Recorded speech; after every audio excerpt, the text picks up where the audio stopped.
Assalamualaikum and salam sejahtera. My name is Aimi Shamimi binti Azman, final year student in Building Surveying from UiTM Sri Iskandar. My topic is comparison of firefighting systems improvements for office and factory buildings. Before I start, let me show you the summary of this presentation. I will start with the research background, which is about the fire protection systems in the buildings. Next, I will talk about the issues, objectives, scope and methodology of this research topic. Before I wrap it with the finding, I will list out which parties are this research benefit to. The system of fire protection divides into two classes, which are active and passive. Active fire protection system defined as the either systems that require to be switched on manually or automatically, such as fire extinguisher. While passive fire protection system is a system that deal with the building design like emergency exit stair.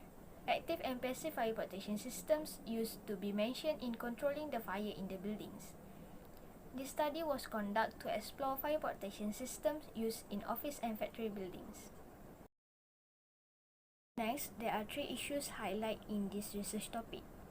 These issues are about fire protection system in the chosen types of building.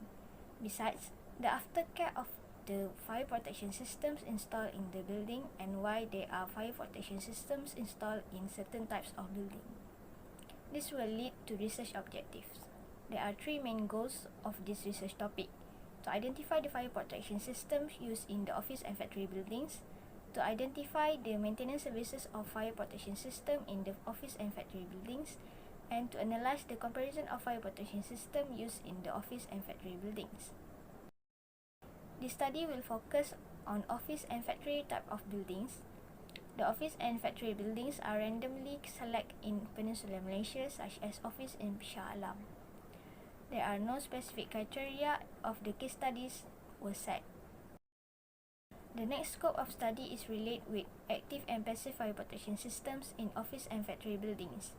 There are common types of fire protection system highlighted in this study, which are fire extinguisher, fire hose reel, fire sprinkler system, smoke or heat detector, fire alarm system, fire alarm bell, and control panel system for active type. For passive type, there are compartmentation, smoke or fire damper, fire exit door, fire rated glass, emergency light, emergency exit sign, and emergency exit stair. There is a limitation in collecting data process for this study. Due to pandemic COVID-19, the site visit to the case study cannot be conducted. The other way of approach to collect data are used for this study. The online survey and interview are the alternative use in order to gain the data. Besides, the other additional information are gathered from the online ebook, journal, and previous study related to this topic. This research topic is important to building owner in order to identify which fire protection systems are used for their buildings. Other than that, this study will help building manager to gather an information related to maintenance services of fire protection systems in the office and factory building. Lastly, the other outcome that can be gained from this study is the initiatives and programs that help in the buildings in order to create awareness about fire protection system to the building occupants.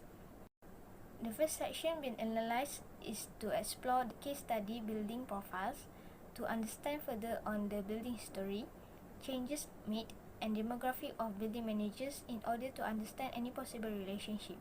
The importance to seek respondents' age and profession is because the variation in experience and knowledge across age groups, as well as people's changing viewpoints and characteristics as they get older. Logically, the case studies that built in range year 2000 and above should comply with Uniform Building Bylaws UBBL 1984 regulations. There are various responses from building managers of selected buildings that help to achieve their last objective, which is to do the comparison. The data was documented systematically through color-coded comparison to differ the industry good practice in the analysis part of this paper. Table attached shows comparison of active fire protection used in selected office and factory buildings. Additionally, a new advanced fire protection system successfully discovered in this research, which is SPKA system. The color codes are presenting if the system and maintenance services applied in the building comply with the Act or not. From the analysis, researchers opined that all the research studies successfully applied the fire protection system in their buildings. As a conclusion of this presentation, I began with presenting two types of fire protection system used in the building, then continue with the issues related with the research topic, which is about common fire protection system and its maintenance services in the selected case studies. All of the issues were answered in objective of this study. Next, there are scope and the ways to collect data of this study mentioned in this presentation. The parties that may get benefits from this study are mentioned too.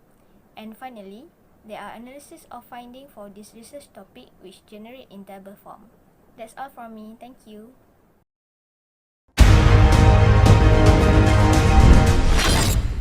Assalamualaikum and a very good day. My name is Anisahira binti Baharudin and I will be presenting on my research paper titled Female Participation in the Construction Industry, a Review on the Issues and Barriers. First, I would like to highlight the background of my study. The booming business in the Malaysian construction industry has helped more workers to be employed. However, due to the male-dominant stereotype, female participation value has been undermined and influenced their career choice. They also constantly face issues and barriers in this industry. Thus, this research aims to identify the key factors that affects and contributes to these issues and barriers. This research also intends to distinguish the importance level of the key factors from the greatest and lowest. This research also aims to suggest ideas for creating and improving the awareness towards this problem. Next, I would like to highlight on the methodology of this research. The case study related to this research are including 2 government companies and 1 private company in Ipoh, Perak. The data were collected through quantitative data collection method using an online questionnaire survey. The surveys are divided into 3 sections, which Section A are the respondents' demographic information, Section B are the key factors that contributes to the issues and barriers, and Section C, which is the suggestions on the creating and improving the awareness.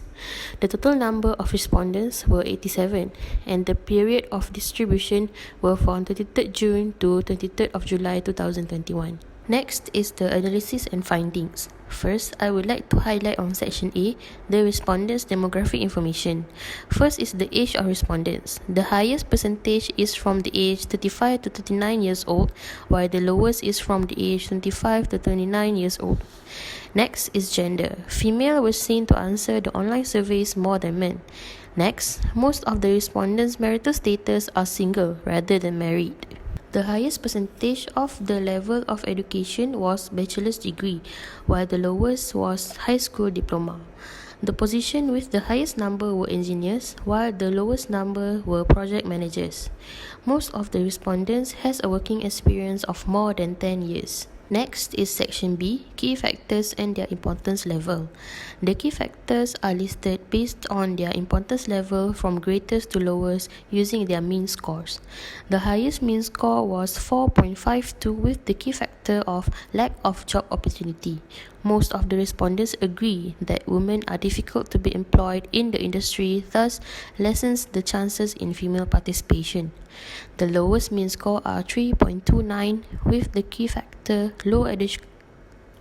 The lowest mean score are 3.29 with the key factor low educational level due to most companies not taking in account the educational level too seriously while employing. Moving on to Section C, Suggestions on Creating and Improving Awareness. Respondents were asked to choose the best way to create awareness towards the issues and barriers. 100% of the respondents agree that increasing women's welfare at workplace can be implemented by using a diverse management style and amplifying women's voice. The lowest frequency is 49.90%, which is the increasing of female recruits or students in universities. Although the number of female interested will be increased, the result takes time and are not immediate. As the conclusion, from this research, it can be concluded that a better understanding on the issues and barriers were able to be established. The research also helped in order to understand the point of view of the people in the industry better, and it also enables to recognize the level or importance of the key factors, and the research also helped in achieving ideas and suggestions to create and improve the awareness towards the problem that this research has highlighted. And these are the list of references that are related and significant towards the research. And that is all from me. Thank you very much.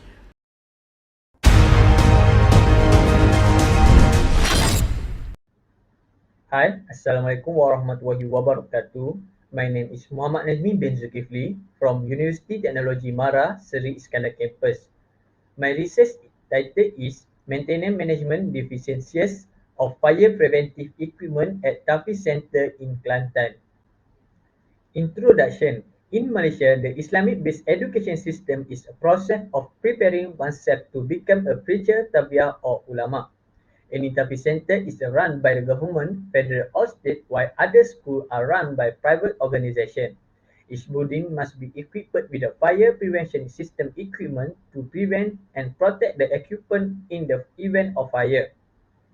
A fire protection and prevention system must be installed in a building that meet the Malaysia Fire and Rescue Department specification. This system is essential for the building to be safe to occupy. The funds available are insufficient to ensure that every component of the structure is stressed. Many Tahfiz centers are established in Malaysia because of the corporate social responsibility (CSR), but the money received are insufficient to ensure that every component of structure stress and that the rule and safety and fire standard. The first objective is determine the aspect of maintenance management differentiation of fire preventive equipment at Tahfiz Center in Kelantan. The second objective is analyze the aspect of maintenance management differentiations of preventive equipment at Tahfiz Center in Kelantan. Literature review. Fire oxidation is defined as a fire that erupts followed by an estimation of varying intensity of heat and light. This means that fire is a phase of chemical decomposition in which the rapid oxidation of a few productive heat and light. This method turns into the fire reaction that is reliant on the rate at which two other types of oxidation occur. Fire prevention equipment to keep a building and its occupants safe from the fire is the first step to preventing and avoiding a new fire from spreading to the stage that it can no longer control. Corporate social responsibility (CSR) means the contribution of the corporation and corporate organization to social needs including community rights, environmental protection, employee health, consumer rights, and so on. According to the Islam, it is based on the teaching of Quran and Sunnah, and the idea of social responsibility is contained in the spiritual bond. Every building must be equipped with a fire prevention equipment to ensure safety can be maintained when it occurs. Method of the anxiety of fire. A fire prevention device is one that is used to keep a building and occupants safe from the fire. Fire prevention equipment and maintenance. Building fire prevention equipment that need to be installed on certain building in accordance with the standard of uniform by law.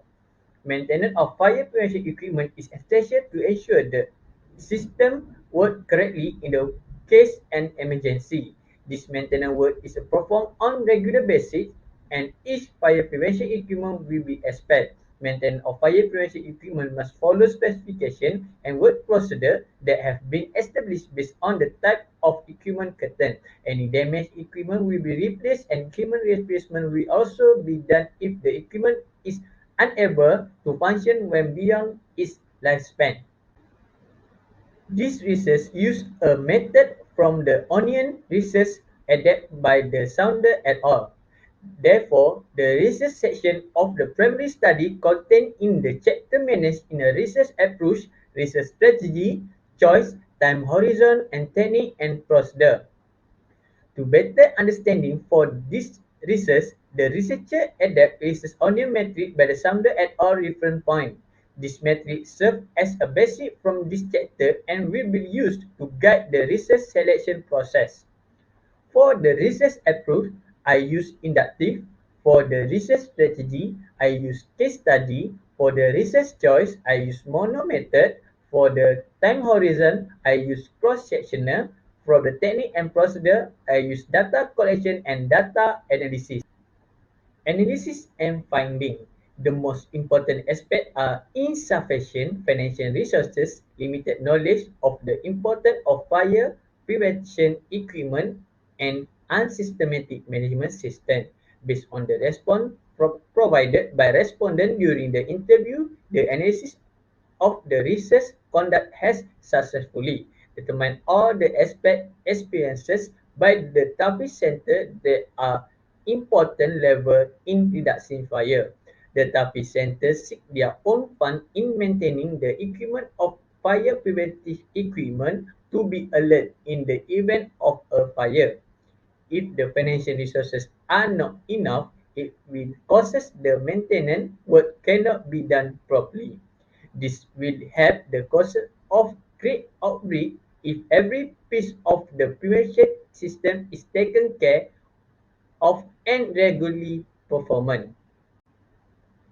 Conclusion: everyone in fire prevention equipment maintenance must be complete in a systematic way, beginning with management and ending with the party that perform the maintenance. To that aim, the usage of applications like Microsoft Project is required to support in the production of highly quality, more systematic work. This study was made to solve the problem to overcome the weakness as well as provided guidelines to the hermit society how important fire prevention equipment.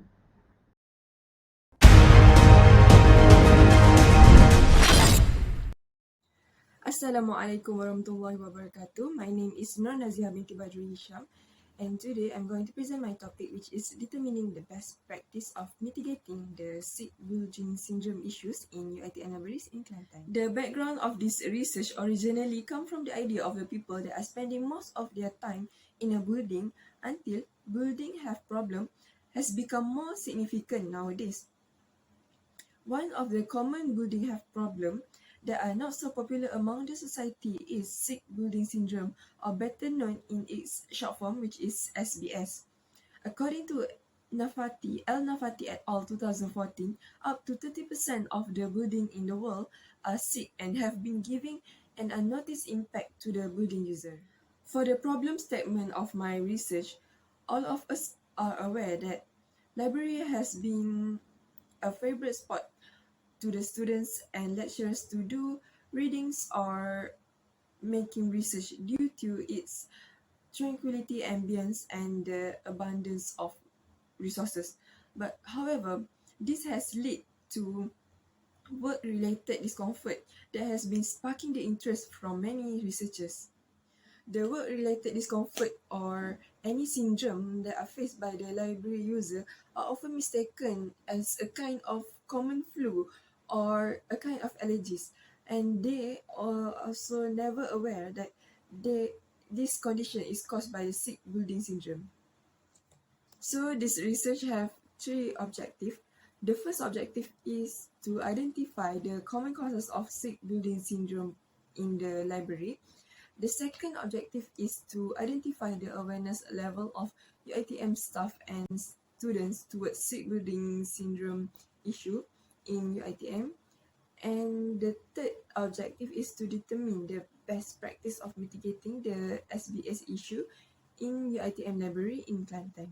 This research will be fully optimizing the data that will be collected from two different methods.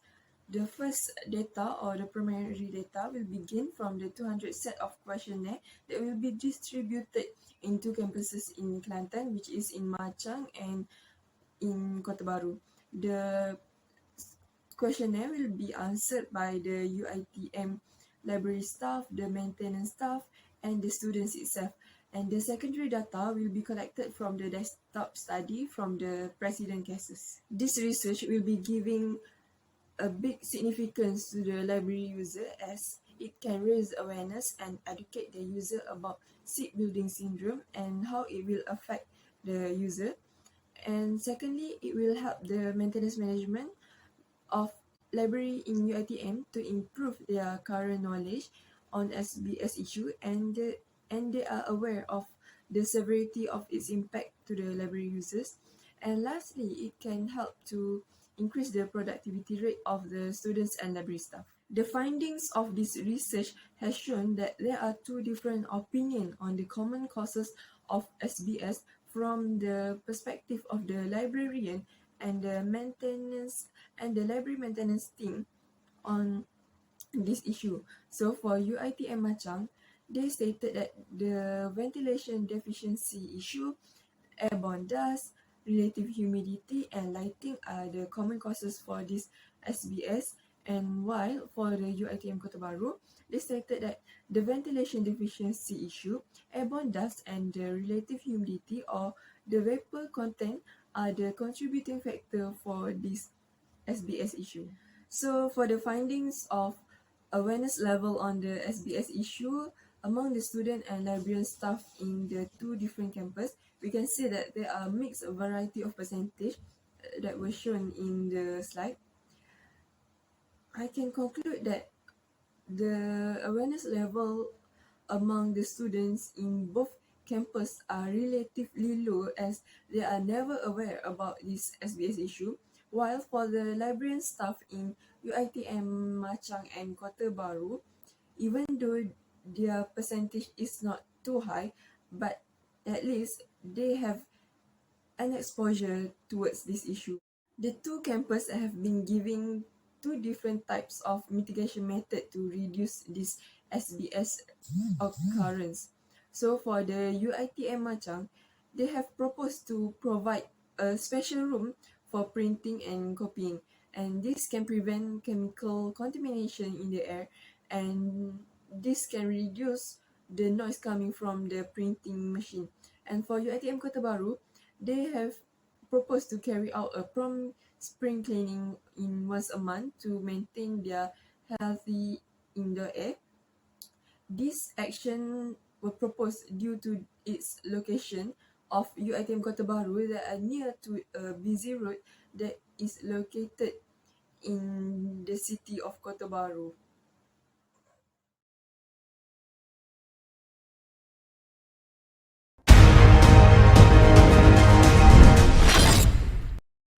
Assalamualaikum warahmatullahi wabarakatuh, and hi, my name is Nur Hafiza binti Yuslan. My title thesis is a study on the awareness of heat stroke among the construction worker. Heat stroke may be defined as extremely high body temperature that contribute to multiple organ failure. There are three stages of heat-related illness. First is heat cramp, second is heat exhaustion, and last, life-threatening heat stroke. The heat cramp is mild or minor of heat-related illness. Heat exhaustion is moderate condition. The last stage is heat-related illness that led to mortality or death due to multiple organ failure. The factor of heat stroke among the construction workers subjected to heat stress among the workers basically from the heat of environment and water intake of workers during working shifts. Once they use all their energy working under high radiant, the fluid from the body might come out through sweating process, thus more water intake should be taken by the workers. I chose my case study at Electrified Double Track Railway ECRL Kuala Lumpur. The new development of rail link will pass through the states of Kelantan, Terengganu, Pahang, Negeri Sembilan, Wilayah Putrajaya and Selangor. Thus, this will reduce the travel time from Kota Baru to Wilayah Putrajaya around 4 hours journey. And I took the temperature for three states, which are at Dungun, Terengganu, temperature in Mentakap Pahang, and also Port Klang, Selangor. At the temperature in Dungun, Terengganu for 3 days, the temperature is around 28 until 31 degrees Celsius. While at the Mentakap Pahang, The temperature recorded around 30 degrees Celsius until 32 degrees Celsius. Same goes to the temperature in Port Klang, Selangor. Data collection for part A discuss about the demographic information. 50 questionnaires were being distributed and all of them give their feedback by completing the survey. The first pie chart shows the percentage of respondents who answered and give feedback.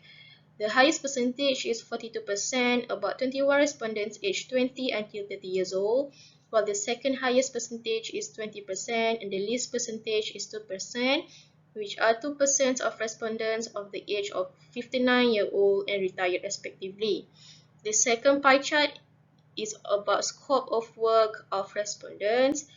The percentage of scope of work for the respondent that have answered the question, the highest percentage is 22%, working as site supervisor.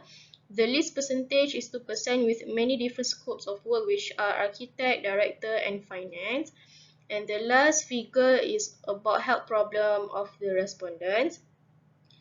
There are only 13 respondents that fill in their health problem, and the highest percentage is kidney stones and heatiness, 23.08%, while the lowest percentage is 1% and have 8 different illnesses counted by these workers, which are fatigue and stress, heat injuries, migraine, skin color change, skin irritation, sore eye, and exhaustion.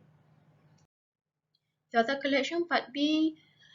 Closed-ended question which only represent yes or no that the respondents or workers need to determine. The first chart is bar chart about the awareness of respondents toward the heat stroke. Shows that 6% 3 respondents of the worker lack of knowledge, and the rest 94%, 47 respondents of the workers know exactly what is the heat strokes means. The second chart is pie chart about the workers' experience with heat stroke. Shows only 6%, 3 workers of the respondents answer yes, while 94%, 47 workers of respondents answered no, have no facing any experience in heat stroke disease while working shift at site. The last chart is the side effect of working under the heat radiant. 3 workers, 6% suffering from the side effect, which are dehydrated until get fever, difficult to breathe, and might have experience with heat stress. Data collection of part C is showing the level of awareness of heat stroke among the construction workers. The overall conclusion is the workers' lack of knowledge regarding on heat stroke, and the workers still lack of awareness of heat stroke. And the recommendation from my part is they should put some awareness talks and medical checkup, and also government have put some effort for enforcement towards the heat stroke among the construction worker. Thank you. That's all from me. Thank you.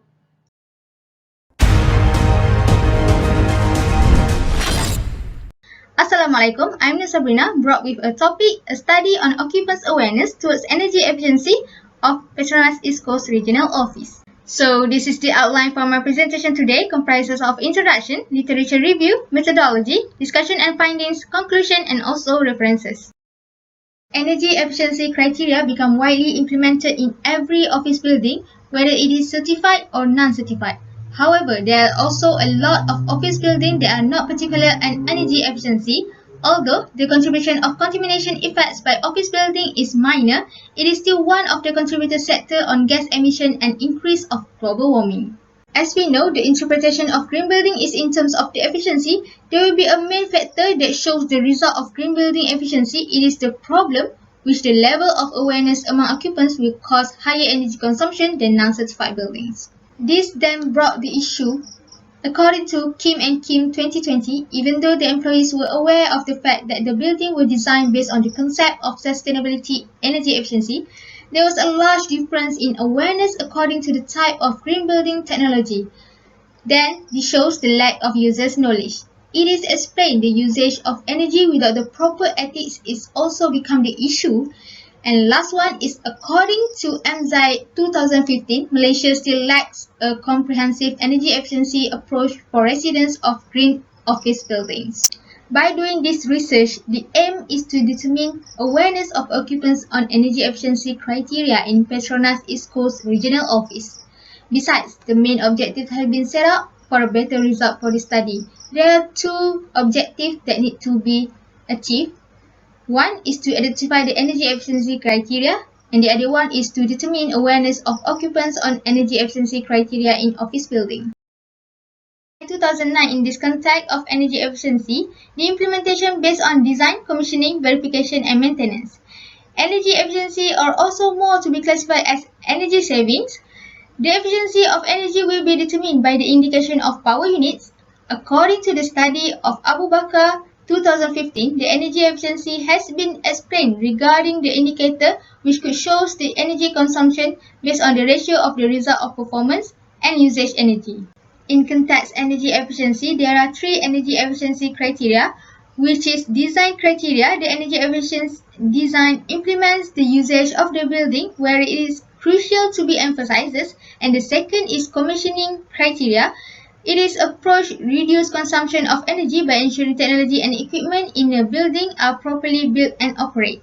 And the last one is verification and maintenance criteria. It is ensure that the building's energy-related system will continue to operate as expected after the DLP period. There are 6 methods of energy efficiency in office building. First is proper design strategy. Second is improved lighting and daylighting. Third is energy measured by submetering. Fourth is ventilation and mechanical ventilation. Fifth, insulation system. And the last one is heating system, which is for the 4-season country. Study, a single research approach has been used. It involves quantitative data only. It has been developed questionnaire which consists of closed-ended questions. The collected statistical coding from the questionnaire has been analyzed by using SPSS software. Based on Hashim 2010, the sample size of 1,600 employees is required 310 respondents, but says now till 2008, due to online collection data through online survey, the required achieved data is minimum 20%. Therefore, respondent rate becomes 64 respondents and 66 respondents give feedback. The respondent is involved 3 levels of management, which are top, middle, and bottom management. The building study of this research is Petronas East Coast Regional Office. The total area office complex is 56,500 square meter, shaped with triangle with 3 blocks attached with sky bridges and open area in the middle of blocks. This building received Green Building Gold Award and renewable energy by implementing solar photovoltaic panels that contribute 2,000 kilowatts of power supply. The table shows awareness category on implementation of energy efficiency, shows the respondents are mostly aware of the implementation. This result is affected by Petronas East Coast Regional Office is a green office that received a gold award on assessment of GBI. It shows the occupants are well educated and aware of the implementations.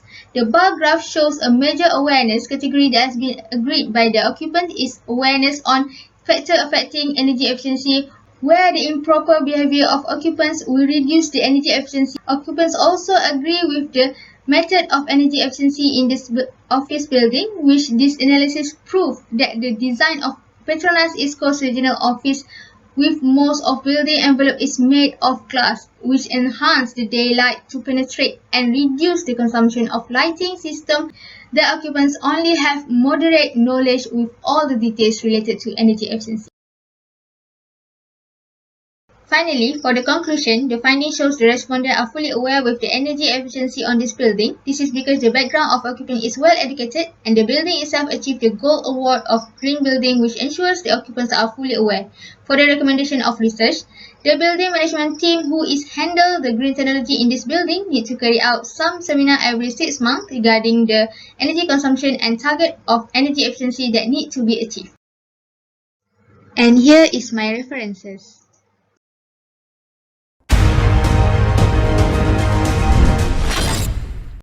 Assalamualaikum and a very good morning to all the panel. Today, I would like to briefly introduce myself. My name is Nur Shazana Najwa binti Alias. In this presentation, I would like to talk about assessment on common defect of the reinforced concrete bridge. Bridge can be classified as the most essential part of the road network which enable vehicle and pedestrian to get across a river and roadway. The deterioration of the reinforced concrete bridge has become a major problem for society, resulting in substantial costs and time associated with repairing and replacing all these deficient structure. The bridge inspection process is critical to ensuring the safety of the bridge, identify repair and maintenance needs. Problem statement. Daily traffic load on the bridge, moisture of the atmosphere, and improper construction of the bridge can cause damage and defect. According to the Millennials 2018, reported that an audit of the project between 2016 and 2017 revealed there are 1,046 defects, with 21 categorized as a serious defect warranting repair in second planning bridge. Among the defects identified are brake failing, surface defect, loose connection, and bearing problem. There are three main objectives for this research. First, to determine the common defect of the reinforced concrete bridge, focusing on the highway and river bridge through the visual inspection. Two, to carry out the non-destructive test to determine the bridge strength. Three, to establish the correlation between the visual inspection and non-destructive test results. Testing procedure. 12 grid size were drawn. Second, readings were taken on the center of the grid before the ribbon hammer testing being conducted on the bridge structure. 3. Ribbon hammer test was conducted on the slab, beam, and pier. In this research, 8 reinforced concrete bridges in river area and highway road were chosen for this testing. The chosen bridges were Sungai Benut Bridge, Sungai Berumbung Bridge, Sungai Parit Haji Hashim Bridge, Sungai Lino Bridge, North South Expressway Checkpoint 1, North South Expressway Checkpoint 2, North South Expressway Checkpoint 3, and North South Expressway Checkpoint 4. Based on the site observation, 12 major defects were found on the reinforced concrete bridge during the visual inspection.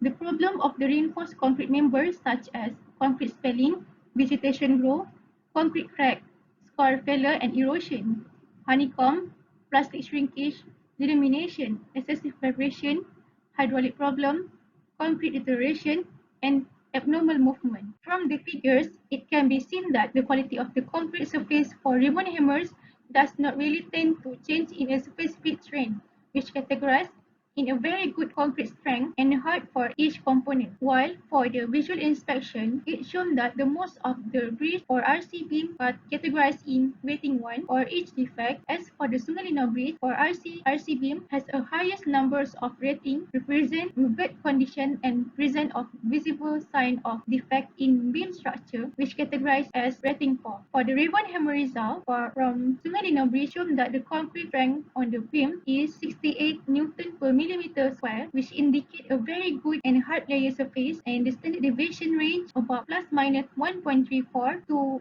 plus minus 1.52, which also indicate uniformity of the concrete quality. However, the visual inspection represent the bad condition of the beam bridge. Based on the JKR routine checklist, when the bridge element reach rating 4, implement repair work or detailed inspection need to carry out as soon as possible to determine whether any inhibition work are required or not in the critical damage are detected. During the visual inspection on Sungai Lino Bridge, it can be seen that the abnormal vibration has developed on the beam that contribute defect on the bridge, such as crack and plastic crack. The hairline crack and the plastic shrinkage crack can be observed on the beam, while the several cracks are developed on the upper part of the column. This can definitely evaluated since the visible defects are really obvious and abnormal vibration occur in beam caused by overloading, and depression in the superstructure beam occur within the wheel trunk of the vehicle that pass through the bridge, especially in village area. This is usually due to insufficient load bearing capacity of the bridge design. The deterioration of the reinforced concrete bridge element is a common problem for almost all bridge construction work. Bridge inspection is very important as a failure to the visual inspection rating, and non-destructive testing adequately and correctly would introduce high level of financial and safety risks. It is necessary to know which type of damage, code, defect, and severity of damage, rating of the damage, and non-destructive test method before the bridge inspection begins. Without conducting any inspection and test, it might be possible to determine bridge strength.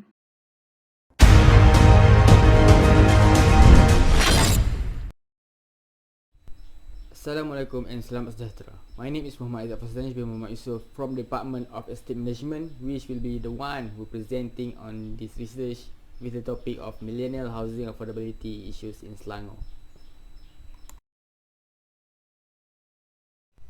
Alright, now we'll talk about this research background, which is housing affordability is a global issue that affect major cities in both emerging and developed countries, especially in the state of Selangor.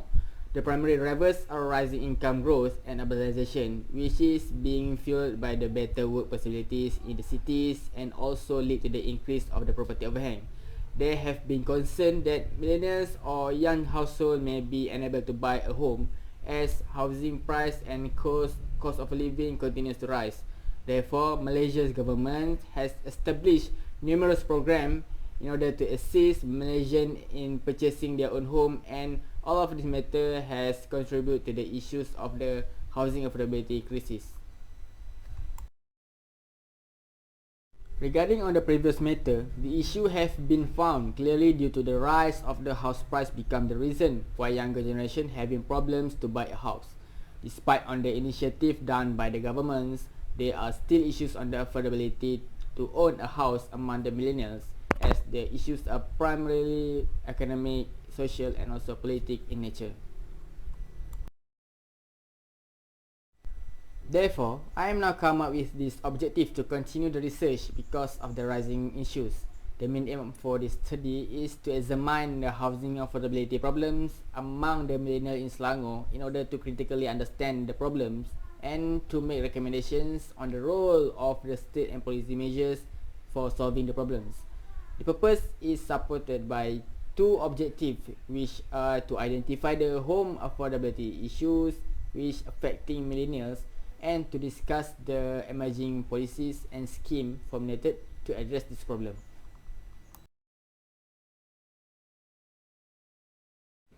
The scope for this study has been set up well, which aiming for the related respondent only. Any respondent will be rejected unless they are the first time homebuyer in the age between 20 to 30 years old who are staying in the state of Selangor. In order to complete this research, I have been using primary data and the secondary data. Primary data is being collected from the questionnaire that being distributed, while the secondary data comes from the journal and the articles. The outcome for this study is really important and surely helpful, especially to the local authorities, as they can improve their system and methods. Therefore, it could be useful to assist the millennial generation. Last but not least, from the research that have been made, I found that the younger generation always having problems to buy a house as due to inadequate income. Majority of the respondents also state that current house price in the housing market are expensive to buy. In addition, difficulties to purchase a house because of income is insufficient to secure the housing loans make it worse. That's why many younger generations having real problems to buy their own homes. That's all from me. Thank you.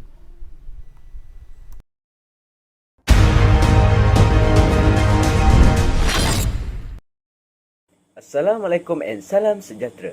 My name is Muhammad Faizuddin bin Muhammad Khairuddin, final year student in Estate Management from UiTM Sri Iskandar Perak.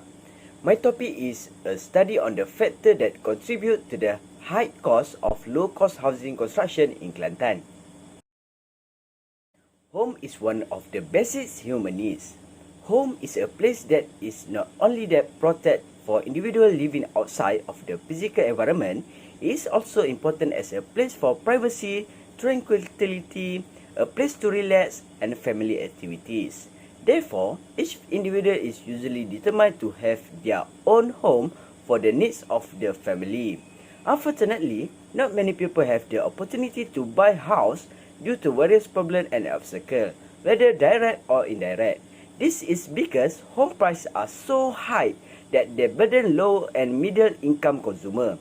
To meet the growing demand, low-cost housing projects were introduced. Low-cost housing was introduced by the government to help low-income families to find their first home. However, developers face losses in the wake of rising building material. Private developers can only record a net profit for about 5% per house after deducting the cost of building material, land and so on. About 6 to 65% of the selling price is contributed to the cost of construction, while 20 to 25% is contributed to the land cost. Increasing price of building material in Malaysia on low-cost home construction project has led developers to increase house price up to 15% from the government-provided maximum price. However, price of low-cost housing has been set by the government to allow low-income family to own a house. In Kelantan, state government face many challenges in the construction of low-cost housing, including that many private developers in Kelantan are not interested in project low-cost houses because they do not provide much benefit to the private sector.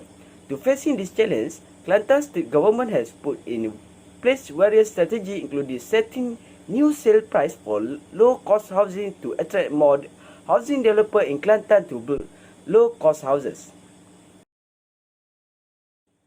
Objective of this research is to identify the problem of low-cost housing construction in Kelantan, to determine the challenges of the Kelantan government in addressing construction low-cost houses issue, and to review the strategy of the Kelantan government in addressing the cost of construction in low-cost house price.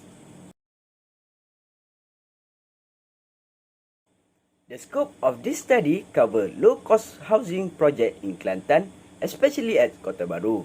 Kota Baru was chosen as the location of the case study because Kota Baru is the largest area with low-cost housing project. The respondents involved were government agency, private developer, and private contractor. Government agency and private developer are chosen because they are responsible for managing low-cost home in Kelantan. The contractor company was selected as the respondent because of its experience in low-cost home construction project.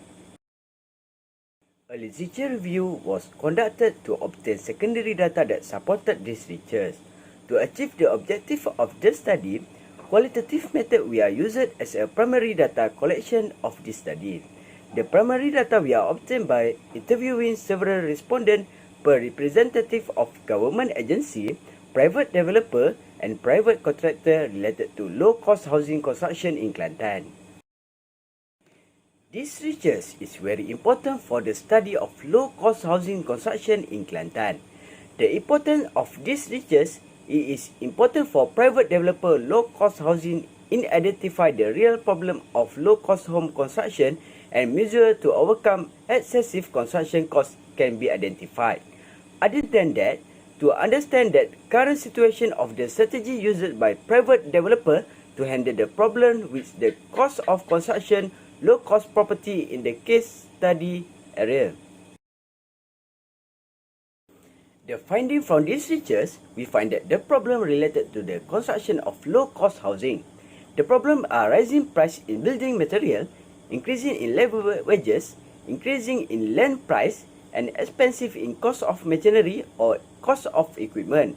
Strategy to address the problem cost of construction for low-cost housing is efficient cost management project, control of building material, use of modern technology, improvement infrastructure facilities, continuous skill training for employee, and effective human resources management. That's all for me. Thanks for listening. Have a nice day.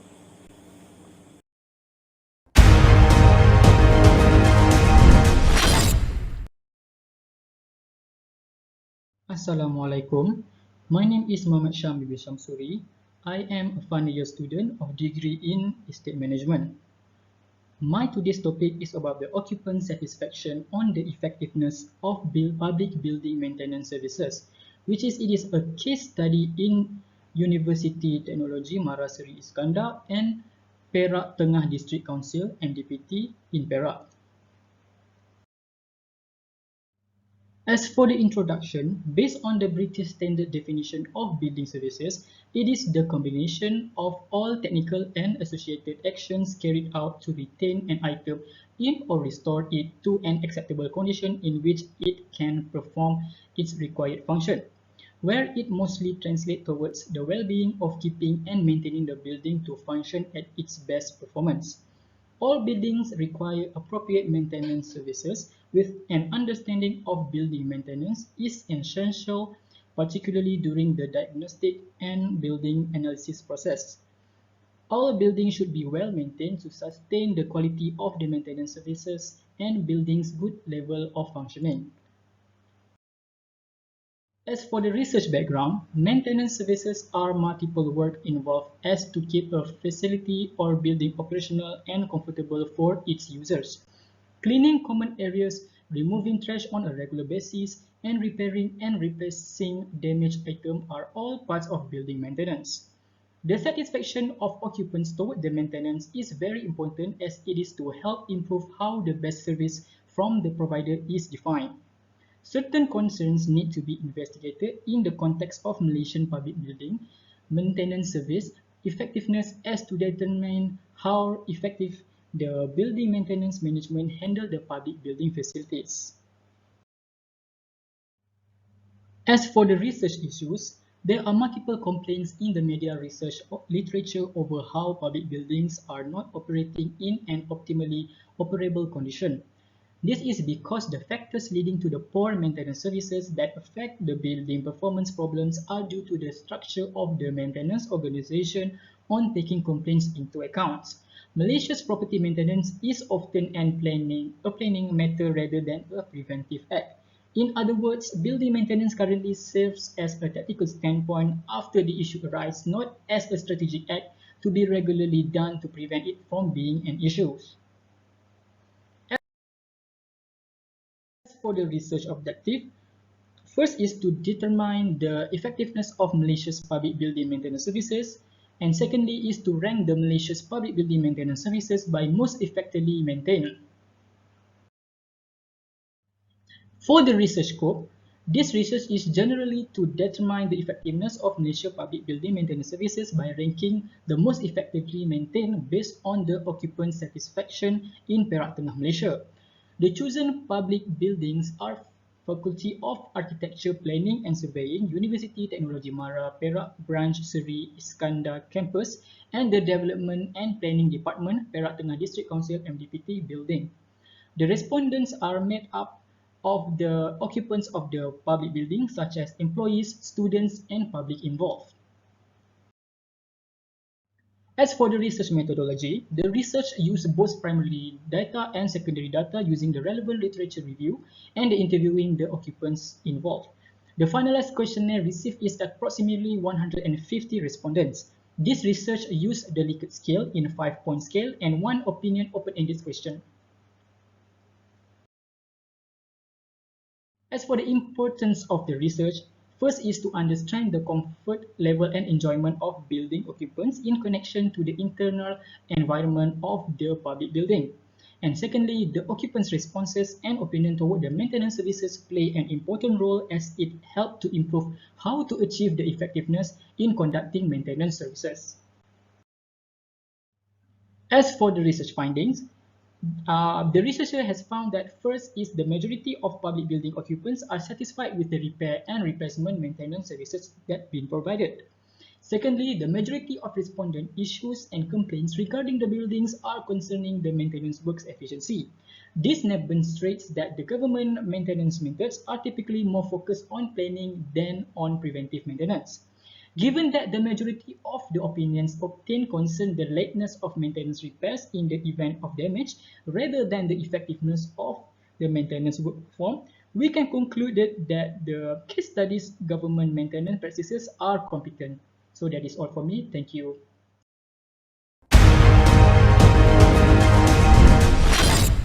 Assalamualaikum warahmatullahi wabarakatuh. I'm Sarah Ivy Zaidi will be presenting to Uzbek 2021 about an investigation on facilities provided in low-cost high-rise housing in Alustar. Research background.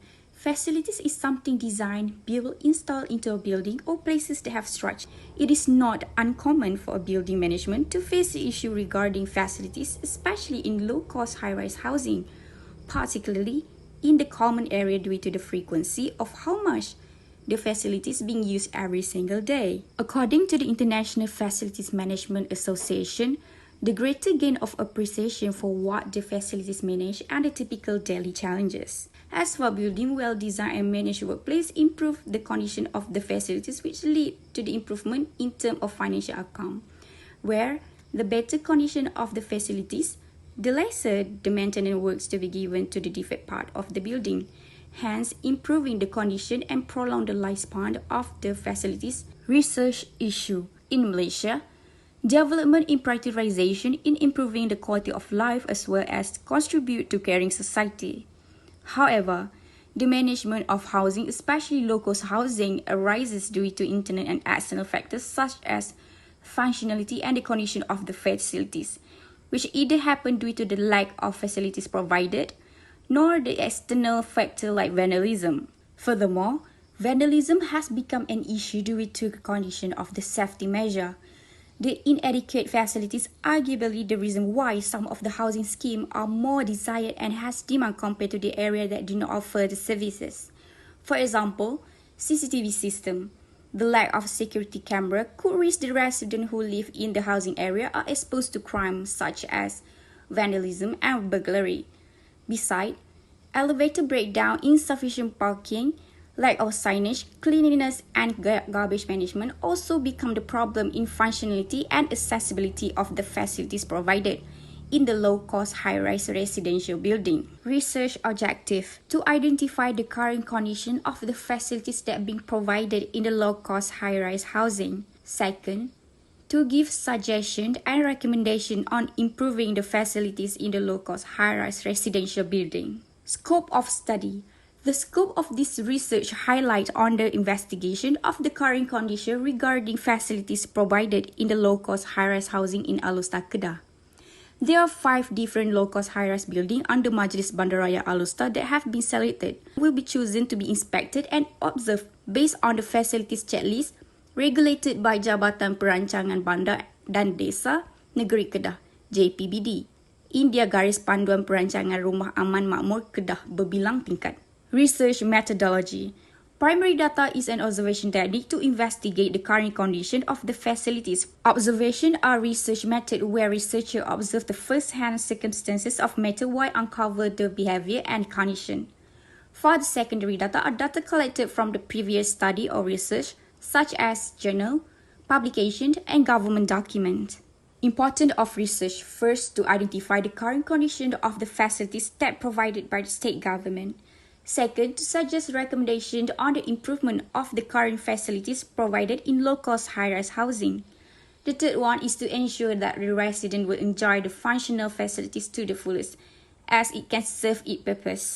Research finding: the study identified the facilities provided in low-cost high-rise housing in Alustar, Kedah are inadequate based on the state guideline. Furthermore, the condition of the facilities are quite old and have not been upgraded due to the visible rusty, corrosion and faded in color indicate it's not been handled and managed well. The result from the observation based on the facilities checklist, the main problem would be the lack of accessibility of public facilities for disabled persons.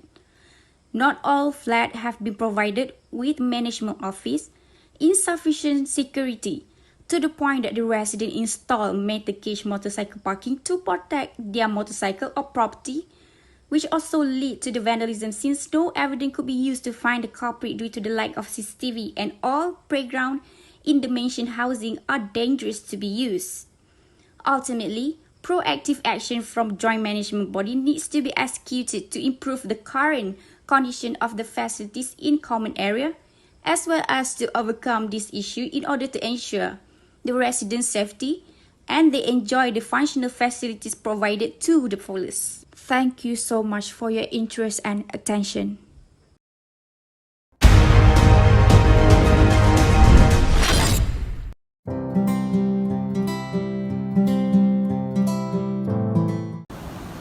Assalamualaikum, my name is Nazia binti Iskandar. Our topic is about the usage of GIS in identification of potential soil erosion area towards safety landscape planning. Our site is located at Bukit Bandar, Kuala Langat. Kuala Langat is an agriculture area and traditional settlement. The word bandar is applied due to the historical monuments, which is Istana Bandar that is still exists apart from Masjid Bandar. Now, let's talk in depth about the soil erosion issue happen in Bukit Bandar.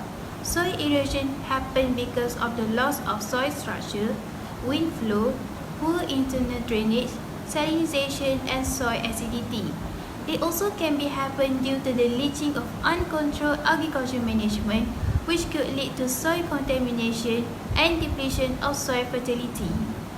So, how are we going to investigate and identify the risk of soil erosion in Bukit Bandar? We can do it by using detailed GIS analysis, which is terrain mapping analysis.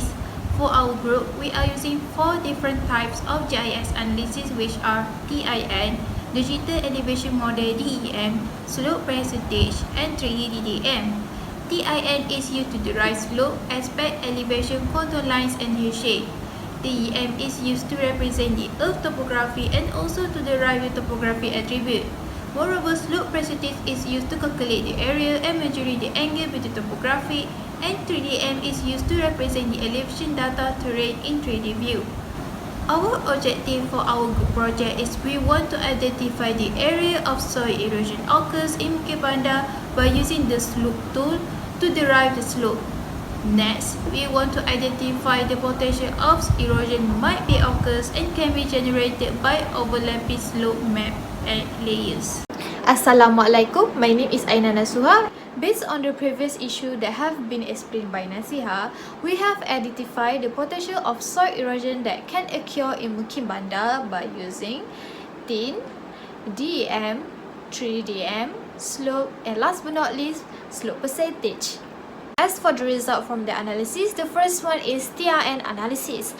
As we can see, TRN is used for high precision modeling of Mukim Bandar.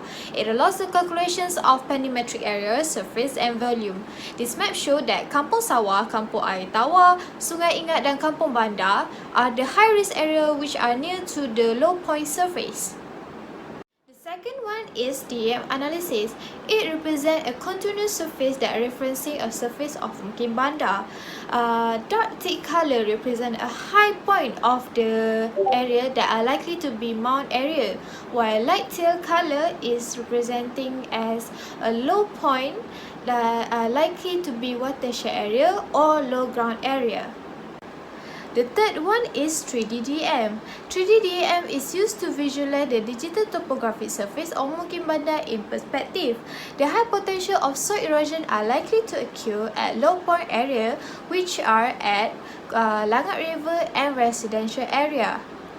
Last but not least is slope analysis with area calculation. Based on the slope analysis, it shows that high potential area for soil erosion to occur are in the red zone color, which is 10.47 meters square, while green area zone 19.51 has a minimal potentials for soil erosion to occur.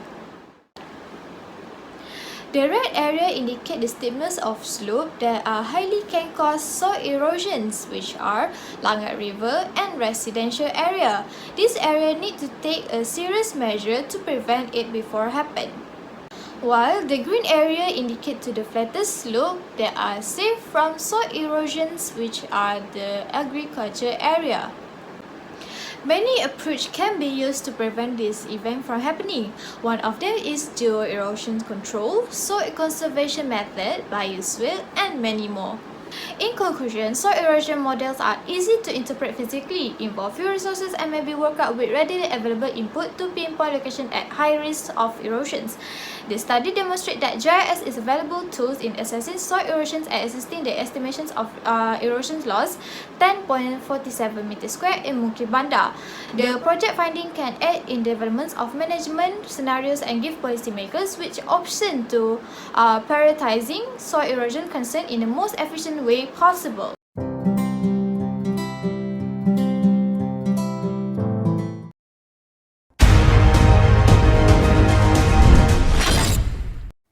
Assalamualaikum and hi. My name is Fatina Izzati binti Ma'azmi and I'm from UiTM. So, for today, I will present my research paper which the title is The Key Factors Affected the Quality of Leadership in Construction Projects. Okay, I will start my presentation with introductions and followed by literature review, and I will end with references. So, firstly is introductions.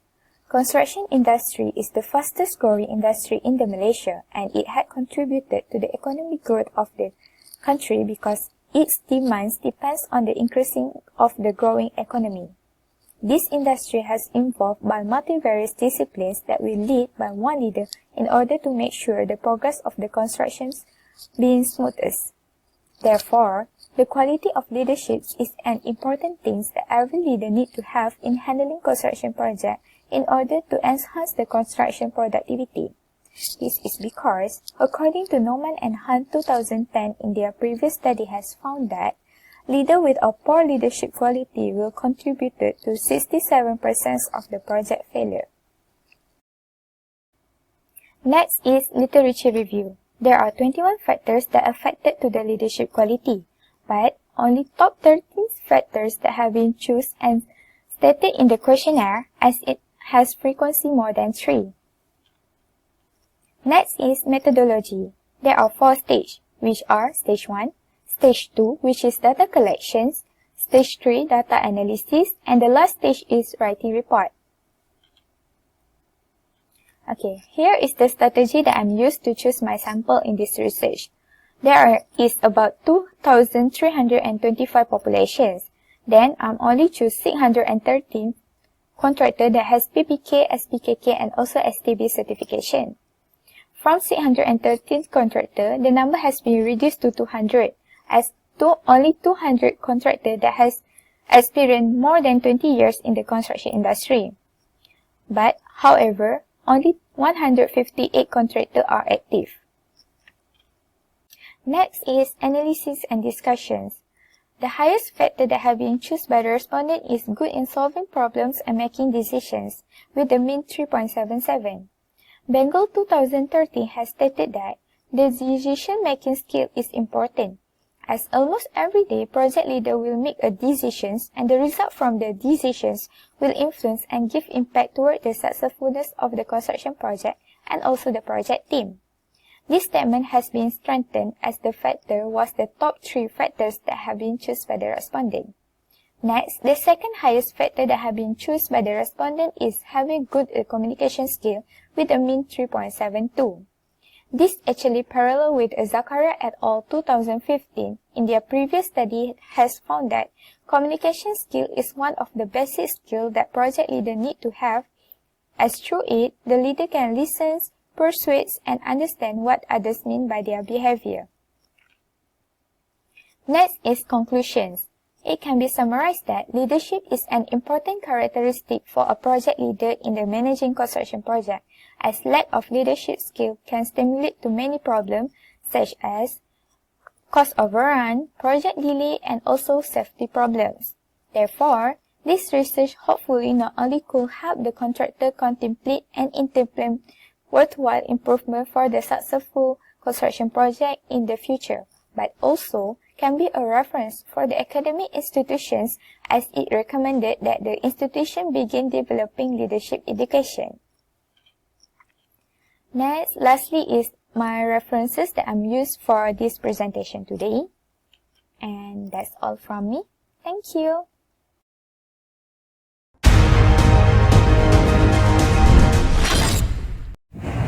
Good day everyone, my name is Qing. In this video, I will present about the topic Sector Influencing Job Satisfaction among QS working in oil and gas industry.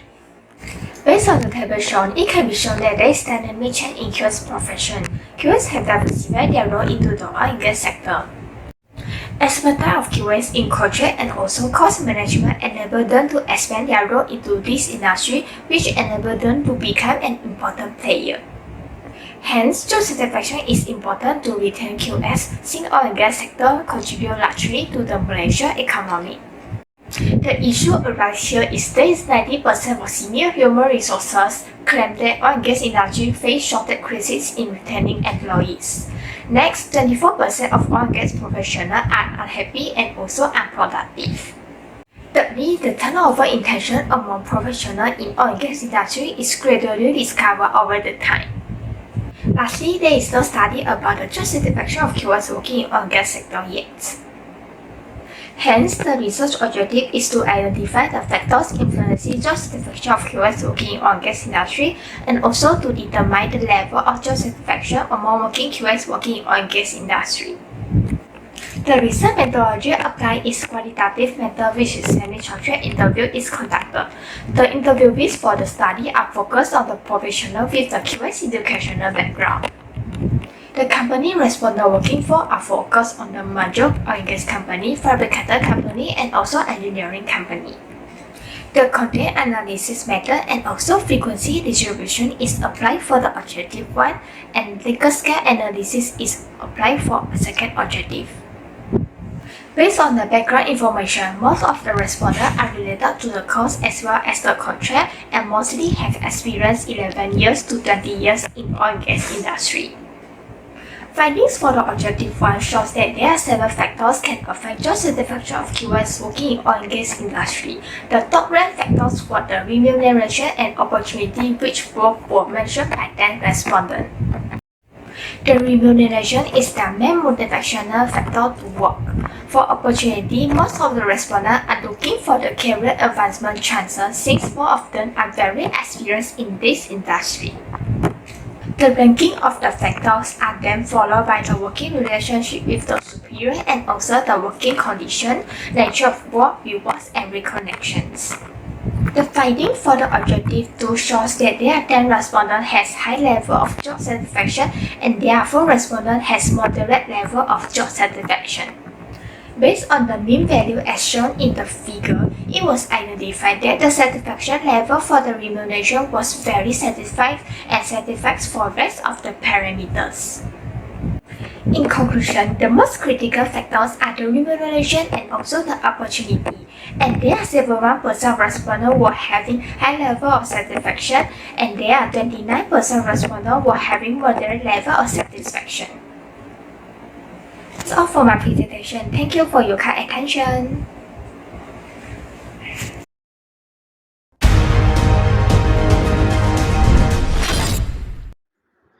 Assalamualaikum. First, let me introduce myself. I am Muhammad Eman Hafiz bin Ma'amur, a final year student at UiTM Sri Skandar Perak. As you can see on the screen, my presentation topic is barriers faced by contractors organization in the implementation of green supply chain management. I will begin by listing the content for my presentation, the introduction, next the literature review, then methodology, for analysis and findings, and lastly conclusion. The introduction. Green supply chain management can be described as integrating environmental thought into the management of supply chain management, including construction. Construction around the world is being criticized for their negative environmental impacts such as high usage of energy, gas emission, waste, and others. These construction activities can affect human daily life in the meantime polluting our beloved world. So green supply chain management is one of the ways to mitigate this problem by implementing this management throughout the construction supply chain process. Despite the positive impact on alleviating environmental problems and providing economic benefits to organizations, there are a small number of construction practitioners who are not familiar with the green supply chain management. This is due to several barriers that have successfully been identified during the research. Next, we go to the literature review. These segments will show the statements from past researchers in the matters of barriers in implementing this green practice. First four barriers managed to be identified are lack of knowledge and experience, financial implication, lack of understanding, cooperation, and lack of awareness. Kutajing in 2019 mentioned that there are lack of green professionals who can guide and monitor the green supply chain management practice process in the construction sector, thus creating practitioners with low knowledge and experience about this green practice. This is another three barriers managed to be identified, which are poor organizational culture, lack of advanced technology, and shortage of resources. Balasubramaniam in 2012 mentioned that shortage of resources of green product can be barrier to the implementation of green supply chain management due to its importance for the overall performance of this green practice. Last three variables are lack of government support, lack of green initiatives, and reluctance to change. Lutra in 2011 mentioned that involvement from supplier in green supply chain management practice is important. Thus, reluctance to change from this supplier can affect the whole performance of this green practice. Next segment is the research methodology. There are 5 steps involved to complete the research. First stage is identify the problem, produce the title, produce aim, research objective, and research question. Next stage is data collection by applying quantity approach by using survey as the method of collecting data. Next, data analysis. Data were analyzed by using latest version of SPSS. Stage 4 is writing a report. The data will convert into writing and be presented. Lastly, the conclusion and recommendation. All the conclusion and recommendation about this research will be explained. Next, we go to the analysis and findings. The table barrier is ranked based on the mean score, which comes from the answer response from the construction practitioner in Malaysia, which means that the ranking is based on the situation in Malaysia. First ranking, financial implication. Balasubramaniam in 2012 mentioned that financial implication will be a major barrier because of suppliers do not have enough technology to make, recycle or reuse the product. Next, the lack of knowledge and experience ranked highest in the table of literature review. However, in Malaysia construction industry scenario, this variable is ranked third. Udin in 2019 mentioned that most of the construction firms think green supply chain management is too complex, which preventing them to gain knowledge. Now we move to the end of the presentation. To be concluded, this presentation highlighted on the barriers facing by contractors organization in Selangor. Then, it can be summarized that contractors organization facing difficulty in implementing this green practice. Lastly, to be concluded and mention again that green supply chain management is important as to reduce negative environmental problem. That's all from me. Thank you. Assalamualaikum.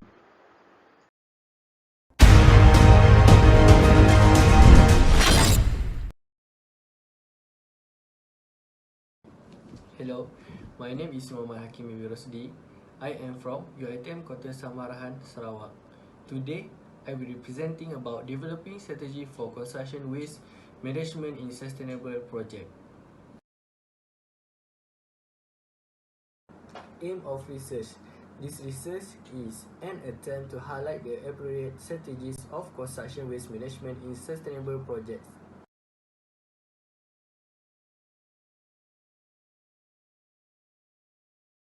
Problem statement.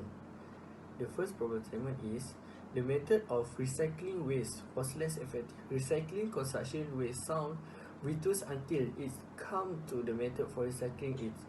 Recycling, incineration, composting, landfill and open dumping are among the waste disposal technique recognized, but it has its own set of disadvantages. Next, lack of enforcement. Some problems in enforcement are lack of empowerment, insufficient manpower, lack of trained enforcement are lack of empowerment officer and local authority that do not have enough fund to support enforcement effort. Lastly, insufficient fund. Implementation of solid waste management take high cost. The main factor that affecting the cost is to bring the construction waste to landfill.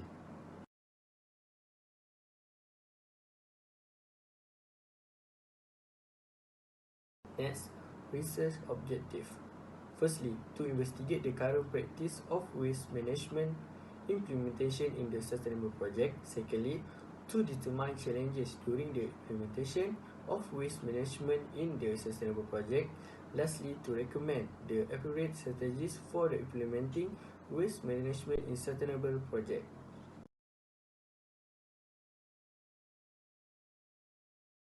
Scope of study. To identify the strategies by the perspective of contractor in terms of construction waste management towards sustainability at construction site in Federal of Kuala Lumpur.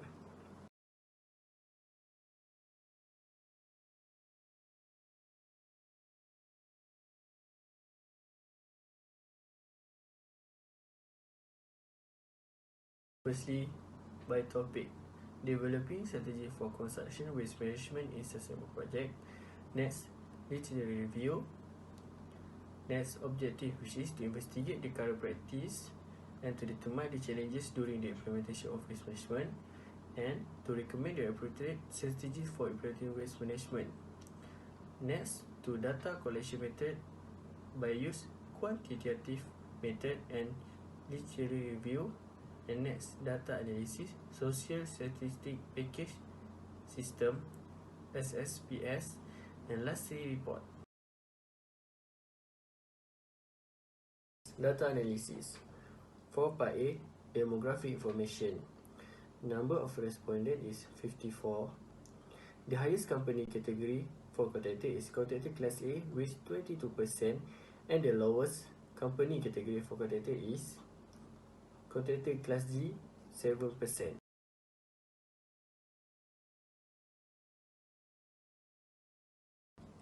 Next, the waste management technology get the highest rank in the challenges, implementation of waste management in the sustainable project, and Insifu Fund get the highest rank in the current practice of waste management implementation in the sustainable project. Lastly, authority conduct a research toward waste management get the highest rank for the strategies for implementing waste management in a sustainable project.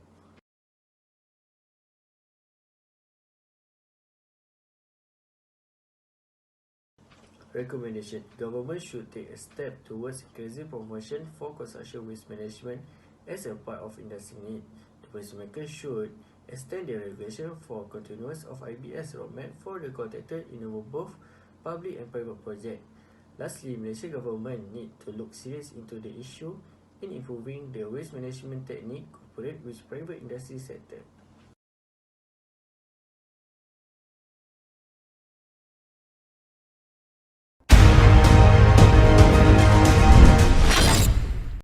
Assalamualaikum warahmatullahi wabarakatuh to all the viewers. Okay, so today I would like to present about my article review, which is the topic of the challenges of delivery materials process in supply chain management.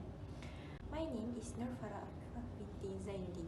My video presentation outline will consist of introduction, the literature review, and will finish with the references that I cited in this video. Next, I will proceed with the introduction. Supply chain management is one of the management that have been used in construction industry in increasing the performance of the project. It is because the supply of building materials is expected to control 80% of project schedule from the execution of initial materials to the delivery of the final item, cited by MUA 1999. Therefore, handy material delivery issue is very important to assist contractor in managing material delivery successfully towards supply chain management. Next, I would like to show the summary of my literature review on how I found the variable to the challenges of the material delivery in supply chain management. It is about 11 variables that review from the previous 26 authors. The slide is about how I identify the sample in my research. According to CITB in 2018, the highest number of CITB contractors registered in Malaysia is in Selangor. So, therefore, I decided that I want to study in the Selangor due to the limitation of my time frame.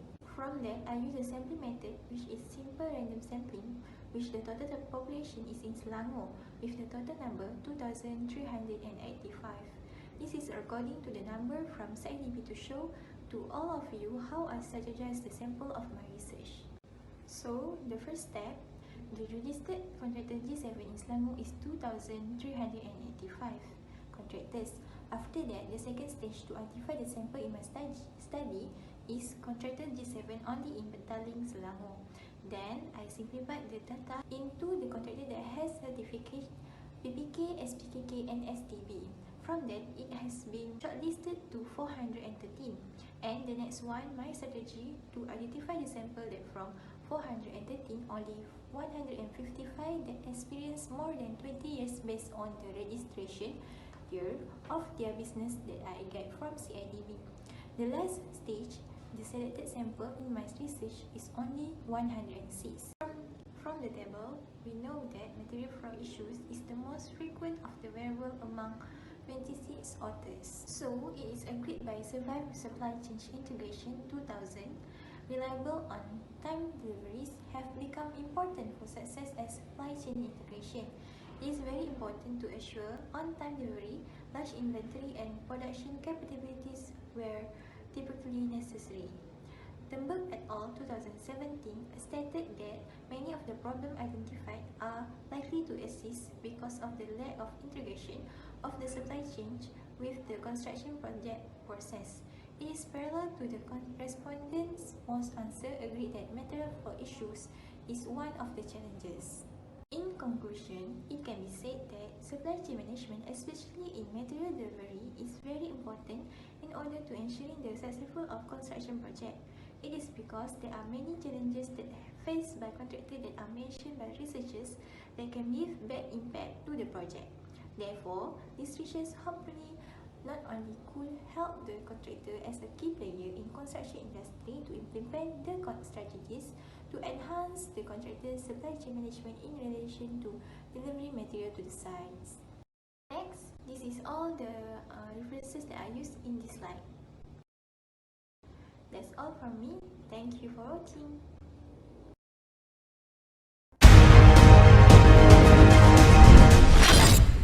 Assalamualaikum warahmatullahi wabarakatuh. My name is Raja Yasmin Shamimi binti Raja Ahmad Kahar, and today I want to present about my research study, which is driving factors that facilitate the practicing of building information modeling (BIM) technology among quantity surveyor firms in Selangor. For my outline presentations, I will go through introductions, literature review, methodology, research analysis and finding, conclusions, and lastly references. So, what is building information modeling? According to KIT 2014, BIM has ability can transform the Malaysian construction industry in terms of quality and speed delivery. Hence, BIM technology will make a huge improvement towards the understanding between clients, consultant, and contractor in project. But there are several issues that arose in implementations of BIM technology in Malaysia, which are lack of knowledge and skill, low teamwork and collaborations, financial shortage, and lastly, time considerations. Therefore, this research will focus to promote the application of BIM technology among quantity surveyor firms in Selangor, while the main objective of this research study is to determine the driving factors that facilitate the practicing of BIM technology among quantity surveyor firms in Selangor. For the literature review, there are 5 driving factors that facilitate the practicing of BIM technology found in the most article, which are BIM technology will improve the efficiency of takeoff. It also remaining of quantity surveyor quality. It has beyond limit of learning, globalizations, and lastly, BIM can provide new transformation in job scope. In this study, the total population sample from the CIDB 2019 is 144 of quantity surveyor firms in Selangor, and only 103 sample size needed of this analysis. The sampling method that used to calculate the sample size is by using non-probability sampling, which is a progressive sampling technique.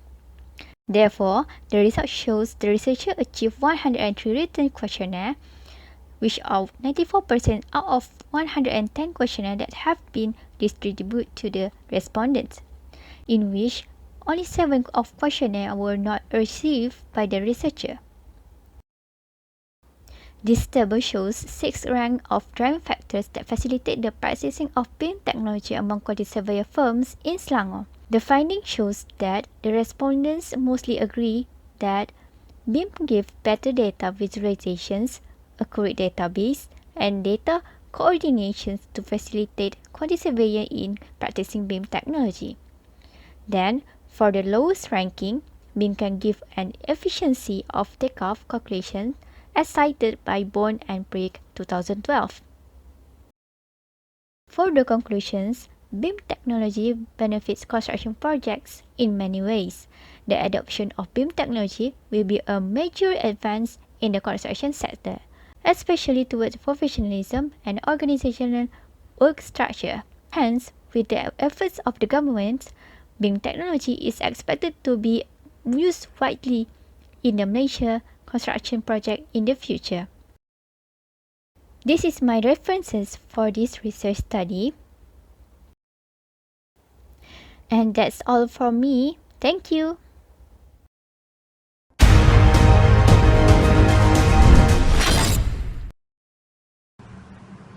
Assalamualaikum and greetings to all the panelists and participants.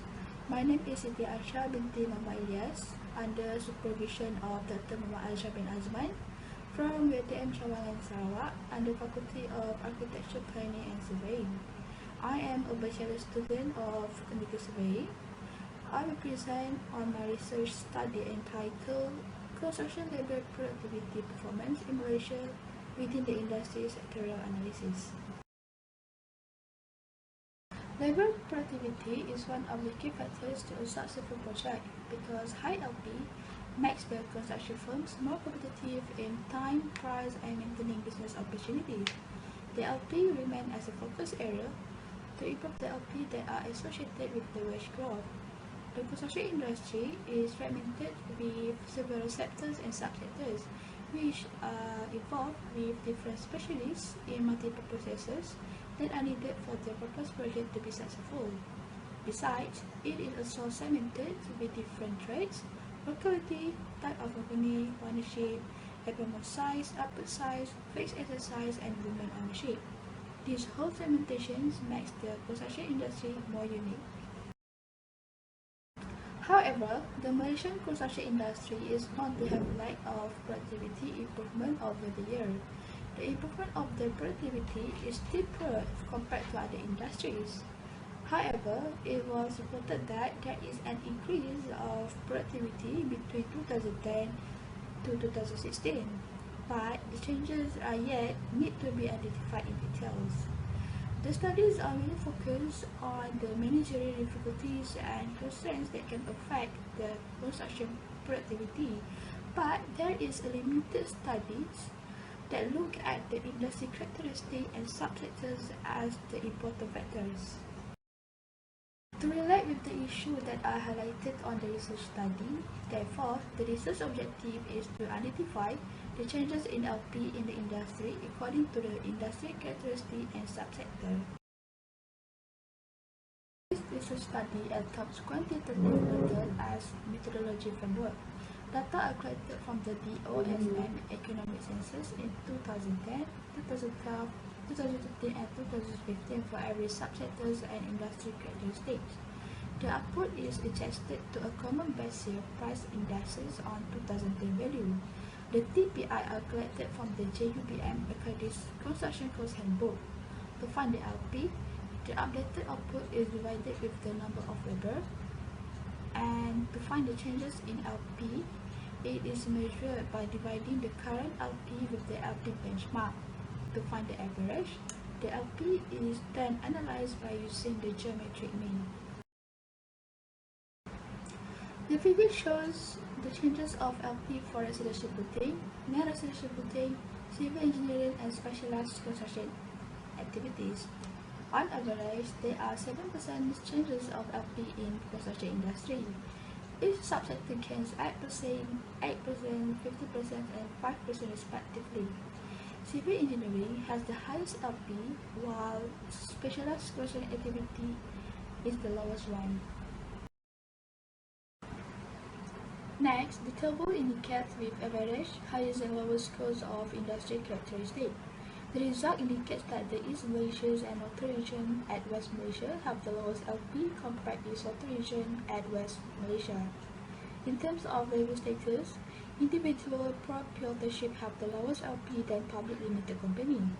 On the ownership reason, Malaysian resident has the lowest LP compared to non-Malaysian resident. Construction firms with big employment, output and fixed asset size are more productive than small firm category. An increase in number of labor does not secure higher productivity. The diminishing return law explains that LP will be stagnant as the number of labor increase.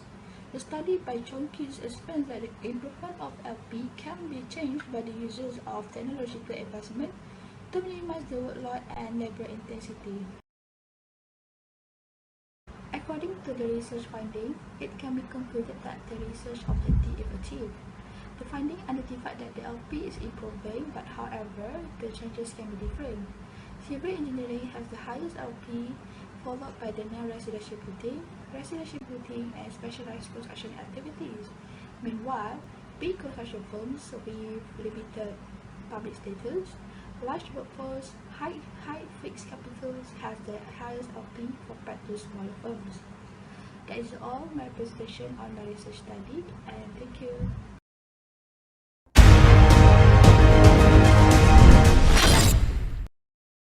Assalamualaikum warahmatullahi wabarakatuh and salam sejahtera. My name is Daniel Iskandar Hakimi bin Muhammad Rashidi, final year student in Building Surveying from UiTM Seri Iskandar Perak. My topic for today is an awareness level of workers in using personal protective equipment (PPE) at construction site. Construction industry is always known as an economic engine in every nation where it really plays a major and a vital role in generating income and directly increase the job opportunities to the citizen. It also known as the most dangerous and hazardous workplace. There are many accidents that occur at the construction site due to the negligence of the workers is not implementing the personal protective equipment (PPE) at the construction sites. PPE is the equipment to protect the construction worker from any injuries, accidents, and fatalities. The major causes of construction accidents are related to the human behavior, difficult work site conditions, inadequate use of protective equipment, and poor safety management, which result in unsafe work methods, equipments, and procedures. According to the researcher, there are more than 40% accidents happen in year 2016 due to did not wear PPE because of the shortage of the safety equipment. Other than that, many of project managers stated that they did not provide the PPE or safety training for the workers and did not use and authorize safety persons on sites.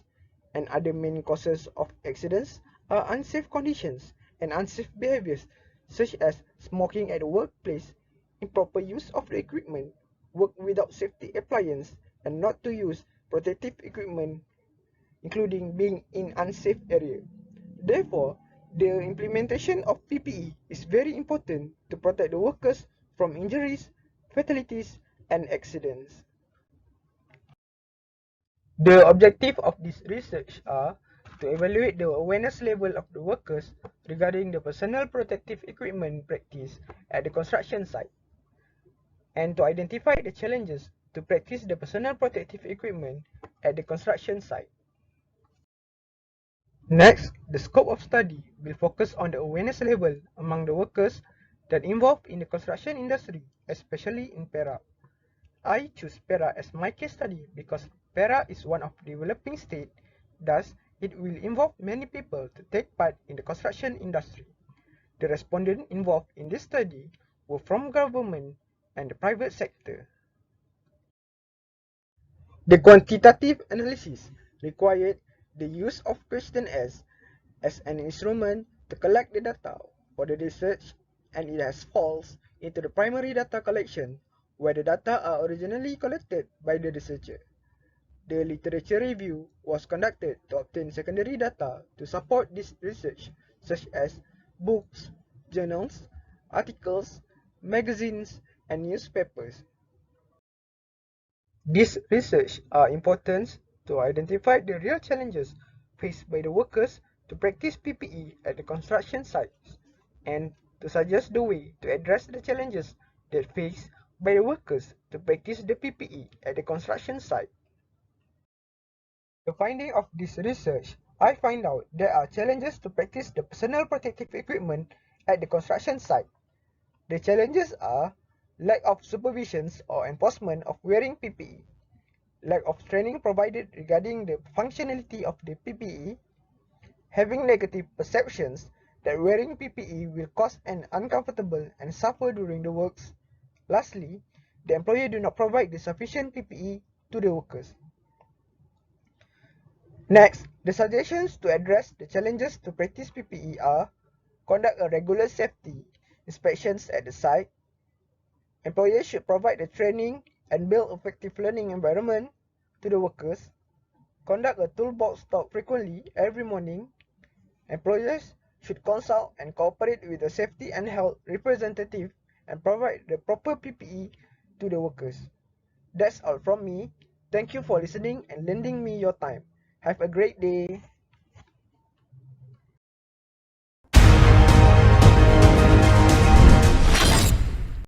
Assalamualaikum and salam sejahtera. My name is Muhammad Zaiful Akmal bin Zamzuri, final year student in Building Surveying from UiTM Seri Iskandar Perak. My topic is the barrier of facilities management for football stadium in Malaysia. Facility management is a career that bound multiple disciplines to ensure functionality, comfort, safety, and efficiency of the built environment by integrating people, place, process, and technology. A stadium is a large venue in which sports can be played and watched. Maintenance can be defined as combination of all technical, administrative, and managerial actions. The development of sport in Malaysia has been progressing lately like other sectors. This has resulted in many developments of buildings and facilities related to sports. However, there are still issues where the available facilities are either newly built or old, still damaged. The objective of this research is to identify the current maintenance practice used by related agencies.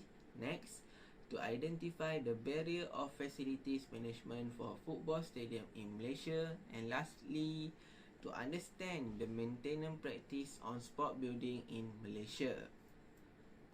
The study will be focused on football stadium in Malaysia, where the stadium is supervised by the Stadium Corporation. However, researcher will narrow the scope of the study into the smaller part, where it will be the facility management team who will be the respondent of the study. So, there are several stadiums have been selected as shown in this table.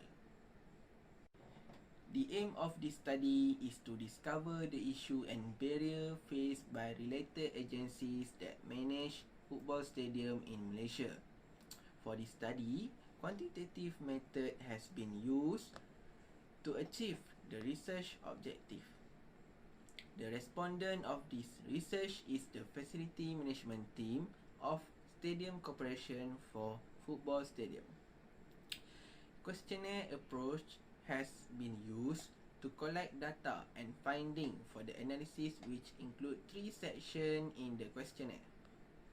The questionnaire include of written question in order to help selected respondent understand the question generated from the objective. Likert scale have 5 points, which is indicate 1 never, 2 seldom, 3 sometimes, 4 frequently, and lastly 5 always. The importance of this research is the study would benefit the Ministry of Youth and Sports, management of the football stadium, and students in general. Lastly, this research will help to be guideline for the student who want to elaborate the scope of facility management in Malaysia and improve the course in terms of facility management. The findings interpreted in this research has been analysed. The data using mean and ranking method, which is the highest mean, is determined as ranking number 1. Next, the stimuli presented depict the total mean for group 1, 2, and 3 consists of maintenance knowledge issue, financial issue, and stakeholder communication issue. There are mean for each group displayed in the above table. The analyzed data recorded that 69.7% of the respondents accord that lack communication from the manager is the contributing factor in group 1, which is stakeholder communication issue. Moreover, the analyzed data for group 2, which is a financial issue, recorded that 73.7% of the respondents accord that budget allocation from the government is the vital factor to against the maintenance issue. Lastly, the analyzed data for group 3, which is a maintenance knowledge issue, recorded that 85.5% of the respondents acknowledge that manager is the important person to ensure the successful of the management in maintenance work. Therefore, stakeholder communication issue is the vital issue that correlated with the barrier of facilities management for football stadium in Malaysia.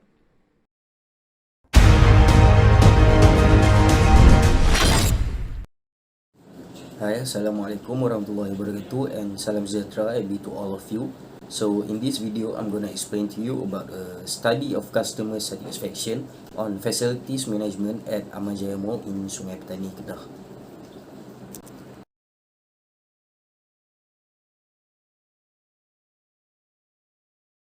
So for the first slide which is for the research background. So the size of the shopping mall is one of important factor that can impact the customer's experience and also include the stores and service management. The service quality depends on the service that directly provided by the shop and indirectly from the facility management department of the mall. In order to attract and satisfy the customer and tenant to come to the mall, high quality facility management services must be provided to create an excellent shopping environment. So when the management service of the shopping mall is in a good term, the shopping mall can attract more customer and they will be more satisfied with the mall.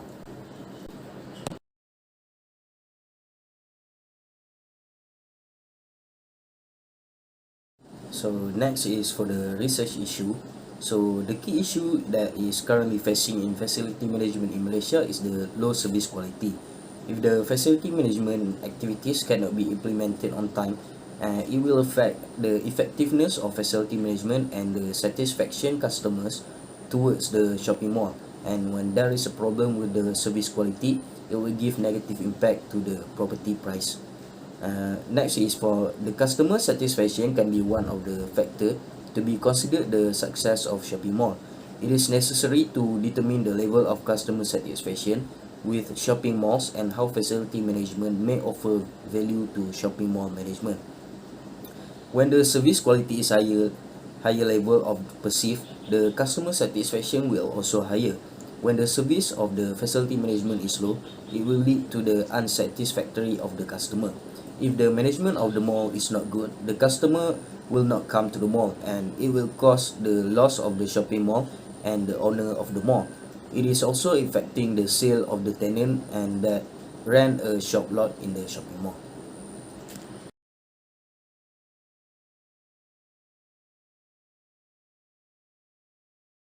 For the research objective, the aim of this study is to explore the customer satisfaction on facility management with regards to the shopping mall and provide useful application for facility management services. The research objective is important to achieve or accomplish the aim or goals, which is the objective of the research to identify the types of facility management services at Amanjaya Mall in Sungai Petani, Kedah. And the second is to measure the customer satisfaction on facility management services in Amanjaya Mall in Sungai Petani, Kedah.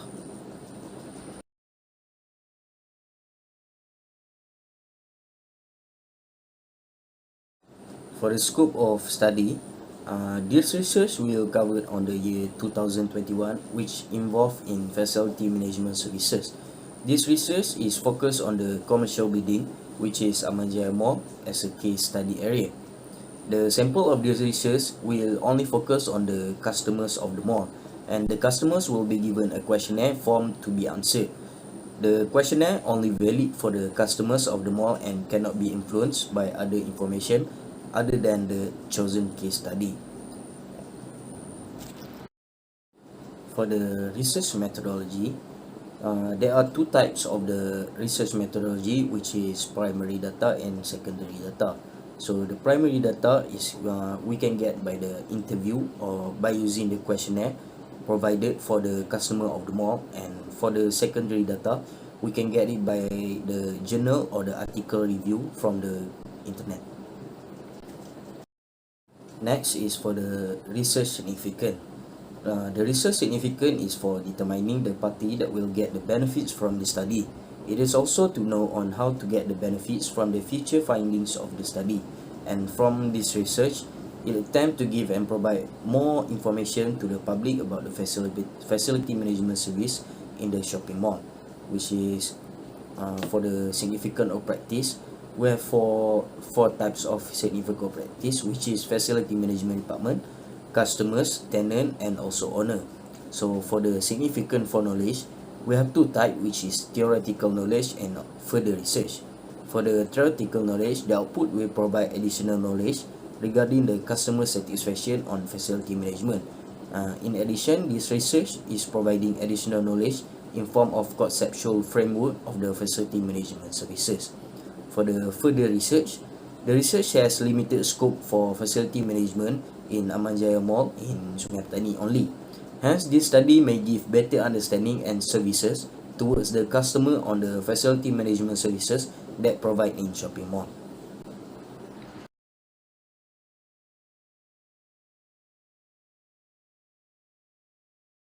And last is for the findings. So management and maintenance of communal facilities is the most crucial dimension with regard to the overall customer satisfaction. The communication efficiency and efficacious promotion events are also important for maintaining customer satisfaction. That's all from me. Thank you.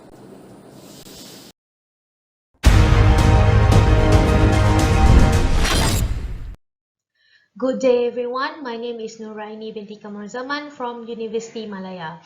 The title of my presentation today is Critical Success Factors for Urban Redevelopment in Malaysia. Critical Success Factors, also known as CSF, throughout my presentation. Urban redevelopment is vital to resolve urban issues such as misuse of land, lack of community facilities, and more.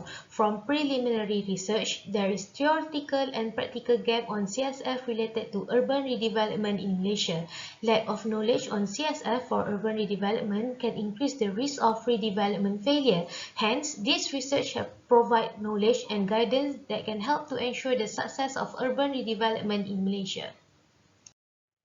The aim is to study the CSF for urban redevelopment in Malaysia. The research method used are desk research and online questionnaire survey for data collection. Meanwhile, fishbone analysis, descriptive analysis, and thematic analysis are used for data analysis method. This research used a conversion parallel mixed method approach where qualitative and quantitative data obtained from online questionnaire survey were analyzed to derive the result and findings of the research. Generally, this is the flowchart of the research design. The target respondents for this study were those built environment professionals with experience in urban redevelopment. This is the breakdown of online questionnaire survey design and distribution. The final number of responses were 38 respondents. From the desk research, this research managed to reduce the CSFs into 12 factors. From that, a fishbone diagram categorized the 12 CSFs into 5 main categories, namely governance, stakeholders, legal, system, and process. These are the 5 broad areas that can determine the success of any redevelopment project. Moving on, ranking of CSS, from the close-ended question, all the factors were deemed important as their mean scores above 4. This confirmed that the CSF were correctly identified from the desk research. Financial funding was regarded as the most important CSF for urban redevelopment in Malaysia, with a mean score of 4.45. However, the open-ended question revealed a different finding. Most of the respondents replied that effective governing authority was the most important factor that need to be present in urban redevelopment. To enhance strategy for urban redevelopment, this study would like to recommend a two-pronged strategy towards a successful urban redevelopment based on the CSS identified as important by the respondents. The first prong concerns the finance funding of the urban redevelopment project. Finance funding can be obtained by attracting private investment and implementing new method of financing. Secure finance and funding will ensure that project will run smoothly. The second prong concerns having an effective governing authority. A good constitutional framework is needed to ensure good project governance. For this, it involves putting in place a policy framework and specific government agency. Hence, these two factors should therefore be considered when carrying out a redevelopment project so that it will succeed and sustain economically, socially, and environmentally. The renewed or redeveloped cities will provide an improved socio-economic growth and quality urban life for both current and future generations. To conclude, all research objectives were successfully achieved at the end of the research, and this is some of the list of references.